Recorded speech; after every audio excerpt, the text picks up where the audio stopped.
Akalar. Shu desanglar meni bitta qo'shqarim bor. Xo'sh. Voy, uni dumbasi. Shunaqa dumbasi bor, shunaqa katta, shunaqa sher dumba qo'shqari. Haligi dumba kattaligidan-chi?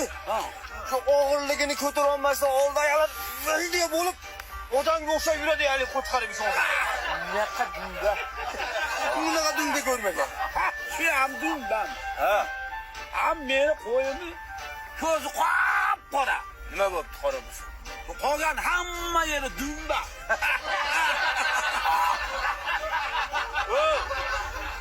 Menchi kun oldini qo'yimni so'ydiraman deb qassob chaqirsam, qassob kirib qo'yimni bu yog'ini o'ntarib ko'rdi, bu yog'ini o'ntarib ko'rdi. Hamma yo'g'i dum bo'lib ketgan ekan, bechora kallasini topolmay, so'yolmay chiqib ketdi. Nasıl var bizim? Betam dum bo'lib ketgan ekan-da.